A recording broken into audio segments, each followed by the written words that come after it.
कैलाश से धुआं धुआं है। अरे का हो काहे मन मार के बैठल बड़ू?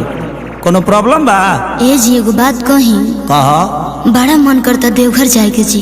तब देखी न बाबा कई दिन से सपना में आवतनी आ अपना नगरी में बुलावतनी। सपना तो हम देखते हैं, लेकिन क्या करी पैसे नहीं खेरे। ए साल रहे दा पर साल चल जाए, ठीक बा?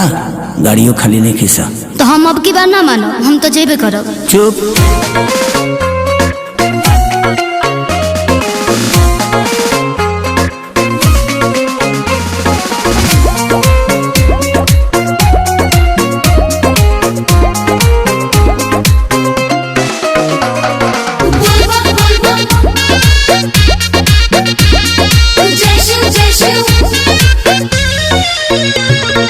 गाड़ी रिजर्व नहीं मिला जान, असो भारत छोड़ा जाने कर परेशान।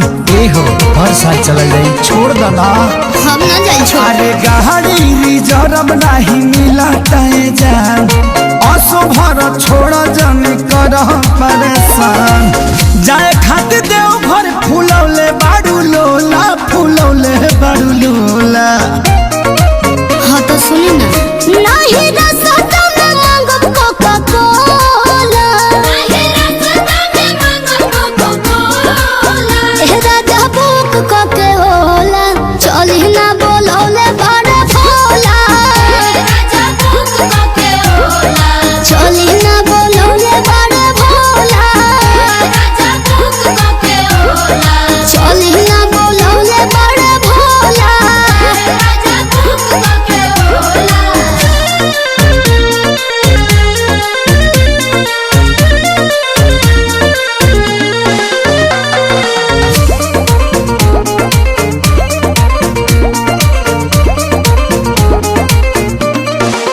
जिद नहीं कर तू मानिला सजनिया, गाँव के शिवाला जल ढार ली हरनिया। फुसलाई मत, हम महानब नामब की बेर जाइबे करब, भोले बाबा पर जलवा चढ़ाइबे करब। वही साल चली हो कि नाई शंखा पोला, कि नाई शंखा पोला।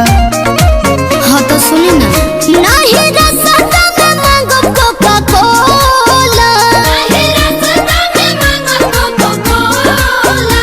राजा बुक कोके होला, चली ना बोलौले बड़े भोला। राजा बुक कोके होला, चली ना बोलौले बड़े भोला। राजा बुक कोके होला, चली ना बोलौले बड़े भोला। राजा बुक कोके होला।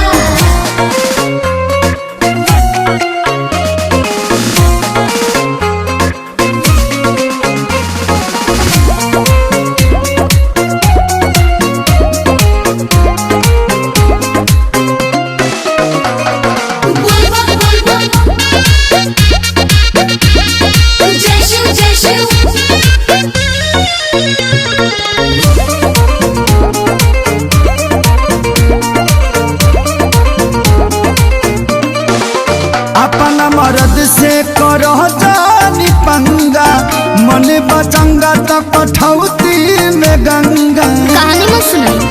एह जी देखी ना जात भाड़े पर कसबा रोड, कान्हे लेके कमोर बट भक्ति के मूड। तोहके चढ़ौले बा खेसरिया बकलोला, खेसरिया बकलोला। असर बिंदु जी तो जाते बाड़ो, नहीं